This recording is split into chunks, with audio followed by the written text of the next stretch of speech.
Guys finally मेरा L2 visa approve हो गया है।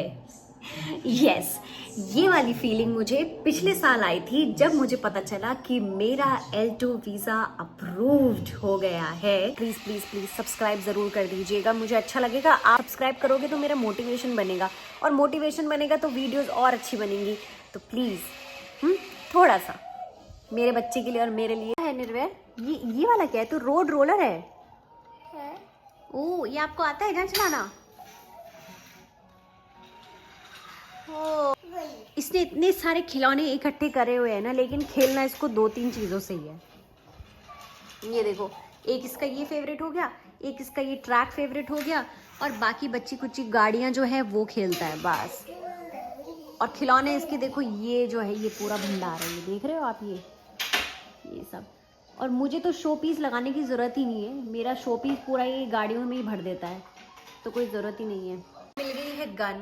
अब वाटर गन जो उसको मिली है एज अ रिटर्न गिफ्ट, तो उसका तो ये फ़ायदा ऐसे ही उठाता है।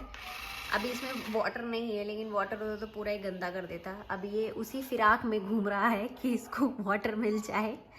अभी इसकी तबीयत भी थोड़ी ख़राब हो गई है, कोल्ड हो रहा है इसको, लेकिन ये खेल रहा है बस। अभी थोड़ा सा मैंने इसको खाना तो खिला दिया। ओह माय गॉड, ये लाइट है। Oh no.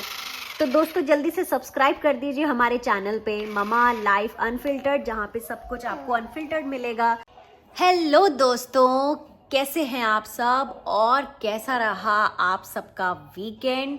क्योंकि सैटरडे संडे होता है, तो सैटरडे संडे थोड़ा सा लगता है कि रेस्ट किया जाए, या ग्रोसरीज शॉपिंग की जाए, या फिर थोड़ा सा घर का फर्नीचर लिया जाए। कुछ ना कुछ दिमाग में चलता रहता है।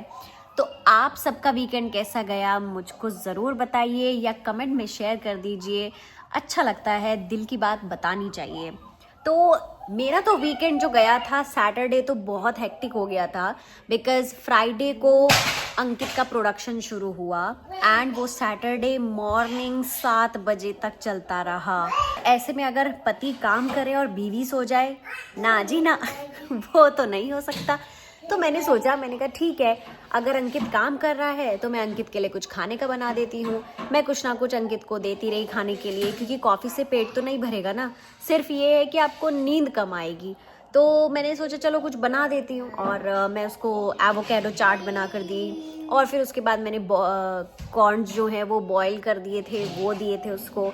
तो ये सब चलता रहा। उसके बाद सैटरडे को हम लोग उठे हैं 12 बजे, 5 घंटे सोए, और उसके बाद हम 12 बजे उठे। फिर सब्जी खरीदने चली गई, तो फिर मैं वहाँ पर गई। उसके बाद फिर आई, फिर उसके बाद हम फिर थोड़ा कपड़े खरीदने गए निर्वैर के लिए। जैसे मैंने आपको बताया था अपने व्लॉग में कि निर्वैर के कपड़े हमें लेने थे, बट कुछ कलेक्शंस नहीं था, तो वो लेने चले गए, और बहुत अमेजिंग कलेक्शंस मिले हैं। और हम कुछ कपड़े ले आए हैं, चुनिंदा कपड़े लाए हैं, और वो कपड़े लाई हूँ मैं। वो जो शॉपिंग करी है मैंने, वो मैंने करी है ट्रैवल के लिए। तो मैं आपको बताऊंगी कि नेक्स्ट वीकेंड हम लोग कहाँ जा रहे हैं, वो मैं आपको ज़रूर बताऊंगी, लेकिन वो बताऊंगी नेक्स्ट व्लॉग में। उसके बाद संडे था, संडे में हम लोगों का मैंने थोड़ा डिनर सीन किया था, तो उसमें फ्रेंड्स लोग आए थे, फिर हमने ऊनो खेला, तो टाइम स्पेंड हो गया काफ़ी अच्छे से। और अब मंडे है, तो मंडे ब्लूज़ होता ही है। तो आज हम बात करेंगे, जब मेरा L2 वीज़ा अप्रूव हो गया था तो मुझे कैसा लगा था। एंड ऑफ कोर्स जब US का वीज़ा अप्रूव होता है तो बाय गॉड अलग ही फीलिंग आती है, तो वो मैं आपके साथ शेयर करूँगी अभी। और उसके बाद मैं कहाँ गई, जिसको मैंने थैंक यू किया, वो सब मैं आपको इस वीडियो में बताऊँगी। तो चलिए बैठते हैं और बातचीत करते हैं। इतने दिनों से मुझे इसी चीज़ का इंतज़ार था, वो मोमेंट मैं आज आपके साथ शेयर करना चाहती हूँ। जी हाँ, जब मुझे पता चला निर्वैर और मेरा L2 वीज़ा अप्रूव हो गया है, तो वो खुशी का ठिकाना ही नहीं था। और मुझे पता चल चुका था कि मेरा अप्रूव हो गया है वीज़ा, लेकिन अभी मुझे 50-50 डाउट था कि हुआ है या नहीं हुआ है।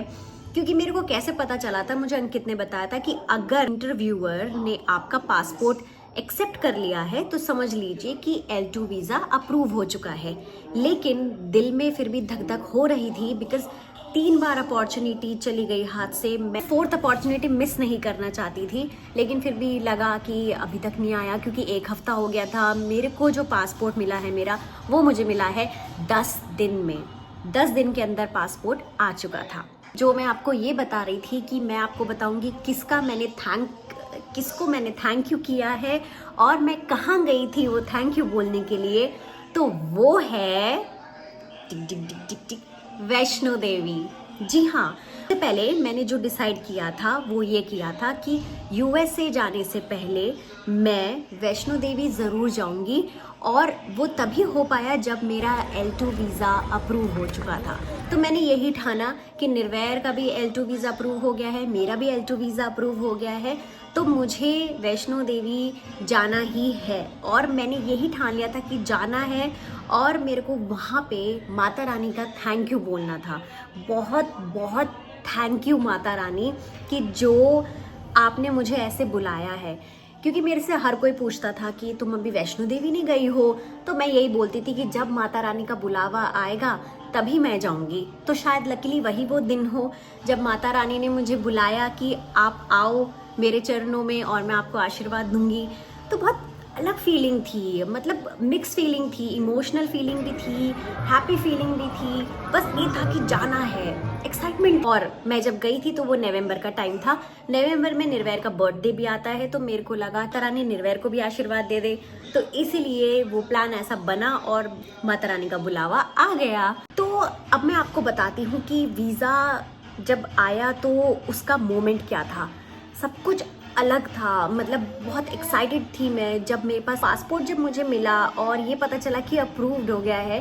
तो वो तो यार भाई साहब अलग ही फीलिंग थी। मैंने घर पे बताया, अंकित के घर पे बताया हमने कि वीज़ा लग चुका है हमारा। वो एक इमोशनल मोमेंट भी था, क्योंकि भाई घर से दूर जा रहे थे, और एक हैप्पी मोमेंट भी था कि एक नई जर्नी शुरू कर रहे थे। तो और फिर ये था कि हम 28 से 30 साल तक हम इंडिया रहे हैं, बॉर्न एंड बॉटम हमारा इंडिया का है।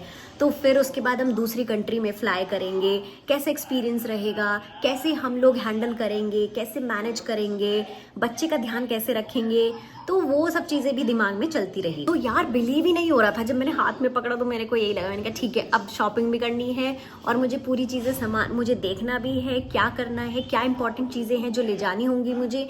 लेकिन मेरे को ये भी था उससे पहले मैं वैष्णो देवी ज़रूर जाना चाहूँगी।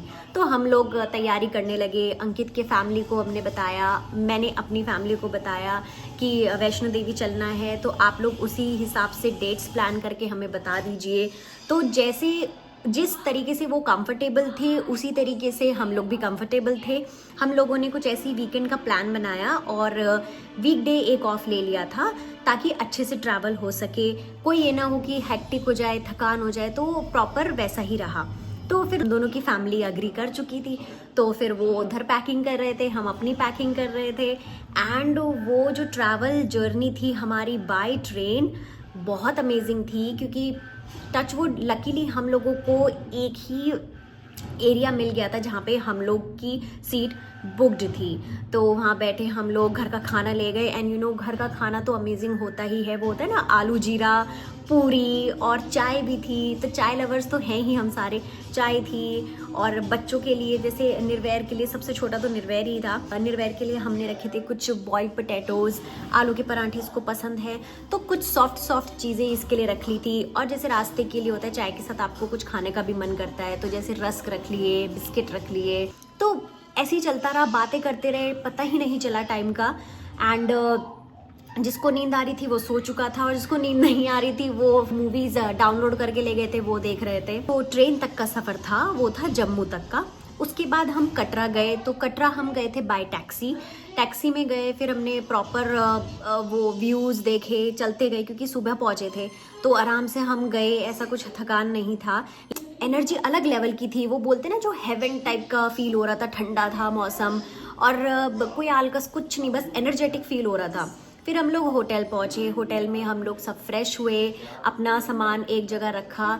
उसके बाद हमने देखा कि हमें क्या क्या भी खाना चाहिए, क्योंकि खाना हमने नहीं खाया था। खाना जो हमने ट्रेन में खा लिया था, उसके बाद का जो स्किप हो चुका था, फिर वो हमने होटल में ही मंगवाया था। और उसके बाद होटल में मंगवाया, खाया, और फिर थोड़ा सा रेस्ट किया, क्योंकि हमें जो स्टार्ट करनी थी जर्नी वैष्णो देवी यात्रा की, वो करनी थी अर्ली मॉर्निंग। तो जैसे ही चढ़ाई शुरू हुई और दिल में धक धक हो रही थी, और सिर्फ एक ही चीज़ थी जो दिमाग में चल रही थी, दिल में चल रही थी, वो था ग्रैटिट्यूड, बस और कुछ नहीं। और ये था कि बस जैसे ही मैं वैष्णो देवी माता को देखूंगी और बस एकदम से मन में ये आएगा कि थैंक यू माता रानी, क्योंकि यार ये अपॉर्चुनिटीज़ जो होती हैं, ये मैं बिल्कुल, देखो सबकी लाइफ में चैलेंजेस होते हैं, सबकी लाइफ में कुछ ना कुछ अपॉर्चुनिटीज़ आती हैं। तो मेरी लाइफ में ये जो अपॉर्चुनिटी आई थी, तो मैं इसको बिल्कुल भी इग्नोर नहीं कर सकती थी। और मैंने खुद से ये वादा किया था कि जब भी मेरा यूएसए का वीज़ा लगेगा, चाहे वो कैसा भी हो, चाहे वो स्टूडेंट वीज़ा हो, चाहे वो टूरिस्ट वीज़ा हो, या चाहे वो आपका डिपेंडेंट वीज़ा हो, कुछ भी, मैं ज़रूर वैष्णो देवी जाऊंगी। क्योंकि यार 3 बार अपॉर्चुनिटी चली गई, तो मैं ये नहीं मिस करना चाहती थी।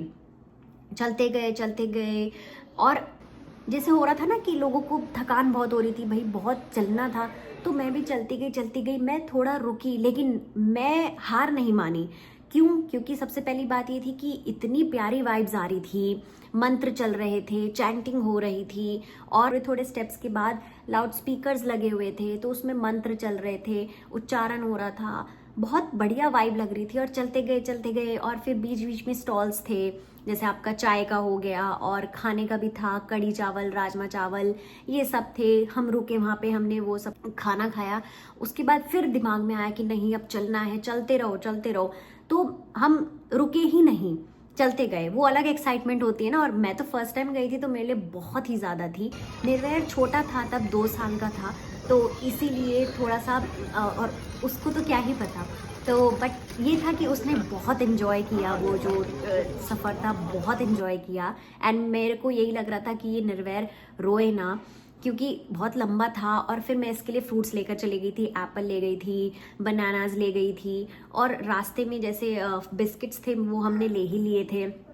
हाँ बेटा, चलते गए। और हमने क्या किया, जैसे यात्रा शुरू हुई थी तो वहाँ पे बच्चों के स्ट्रॉलर्स मिल रहे थे और बड़ों के लिए घोड़े थे। तो जब हमने स्ट्रॉलर लिया, एक आदमी को वहीं जाना था, मंदिर जाना था, तो उसने बोला कि मैं आपके बच्चे को ले चलता हूँ और मेरे को वहीं जाना है, तो मैं वहीं तक का आपसे चार्ज ले लूँगा। तो हमने कहा ठीक है। और वो बंदा, आप यकीन नहीं मानोगे, उसने ना ज़्यादा एक्स्ट्रा मांगा ना ज़्यादा उसने कम मांगा, जो है वही चार्ज लिए उसने। और वो हमारे साथ चलता रहा और हमारे साथ फिर उसने खाना खाया। हमने कहा कि हमारे साथ ही चल रहा है, और अच्छा भी नहीं लगता कि हम खाना खाएं वो खाना ना खाए। तो ऐसे चलते हमारी बातचीत हुई, और वो आदमी बहुत ही अच्छा था हेल्प करने के लिए। तो मैं बोलूँगी बहुत अच्छा, कम बंदे मिलते हैं जो इतने हेल्प करते हैं, बहुत कम बंदे होते हैं। तो हम चलते गए। फिर थोड़े टाइम में निर्वैर उतरा, और निर्वैर खुद ही वो स्ट्रॉलर चलाने लग गया। उसको पता नहीं क्या कुछ एनर्जी आई, और जैसे ही हम मंदिर भवन पहुंचने लगे, तो वो भवन से पहले ही उतर गया, और उसने खुद ही स्ट्रॉलर को अपने आगे बढ़ाया। तो मुझे देख के बहुत अच्छा लगा। मैंने कहा चलो ठीक है, अगर इसको ऐसा एनर्जेटिक फील हो रहा है, तो मैं चाहूँगी हर टाइम इसको यही एनर्जी इसके अंदर रहे। ऐसा लग रहा था कि मैं ना हर स्टेप्स पे ना अपनी लाइफ की ब्लेसिंग्स ले रही हूँ। जब मैं भवन पहुंची, बस आंखों में एक ही चीज़ थी और मन में मेरे वो थी कि बस भगवान जी को मुझे थैंक यू बोलना था। मैंने थैंक यू बोला भगवान जी को। एंड बोलते हैं ना कि ये सब चीज़ों के लिए ना पेशेंस चाहिए होता है आपको। तो ये सब हुआ, हमारा नंबर लगा, एंड लकीली मैं बताऊँ, वो पता नहीं क्या था, सच्ची बताऊँ तो जो भवन में आप जाते हो ना, तो मूर्ति जो होती है, मूर्ति को देखने में आपको इतना टाइम नहीं लगाते। वो सीधा आते हैं और अपना प्रसाद दिया, और आप फिर चलते रहो। लकीली क्या हुआ, हम लोगों को 5 मिनट तक का टाइम मिला कि हम मूर्ति को देखें, उनको थैंक यू बोले, उनका आशीर्वाद लें।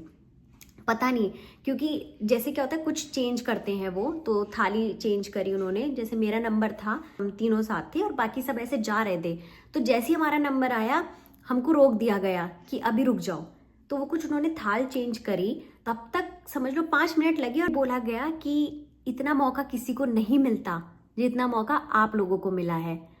एंड आई वॉज लाइक कि डबल थैंक यू। मेरे को ये था कि मैंने देख लिया, मैंने मन में बहुत इमोशनल, मतलब बहुत वो हो रहा था कि आंसू होते हैं ना, जो खुशी के आंसू आ रहे थे। और मैं झूठ नहीं बोलूंगी, इस चीज में खुशी के आंसू आ रहे थे कि मैं इतने दिन से वैष्णो देवी जाने का मैं सोच रही थी, साल हो गए थे, तो आज ये मौका मिला है, आज मैं इस मौके को जाने नहीं दूंगी। यार फीलिंग्स है वो क्या होती है ना कि कभी कभी चीजें ना मांग कर नहीं होती है, कभी कभी। और ये सच भी है कि कोई भी चीज अगर आप मांगो तो वो इतनी आसानी से नहीं मिलती है, उसके लिए आपको पेशेंस चाहिए। जिंदगी में सब कुछ अपने हिसाब से नहीं होता, जब टाइम आता है तो तभी जो लिखा है वो होता ही है। जब आप दिल से मांगते हो ना वो चीज पूरी होती ही है। माता रानी का आशीर्वाद हमारे परिवार पे, मेरे बच्चे पे बना रहे, और मुझे कुछ नहीं चाहिए। अपना आशीर्वाद वो देती रहें, हमारे को खुश रखें, स्वस्थ रखें, और जीवन में कोई भी उतार चढ़ाव आए तो वो हमारे लिए खड़ी रहें।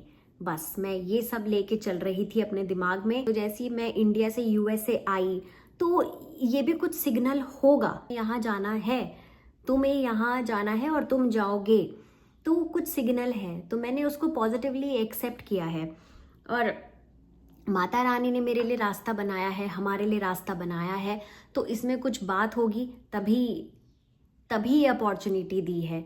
और वरना कौन अपने घर वालों को छोड़कर जाता है। हर घर होता है, लेकिन अगर हमें भी अपना फ्यूचर अच्छा बनाना है, अपने बच्चे का भविष्य अच्छा बनाना है, उन सब के लिए स्टेप्स तो आगे बढ़ाने ही पड़ेंगे। इसमें मैं यही कहना चाहूंगी, अगर आपको मेरा ये व्लॉग पसंद आया हो तो please like, share and subscribe जरूर कीजिए, और कमेंट में लिखना मत भूलना, माता रानी सब सुनती है।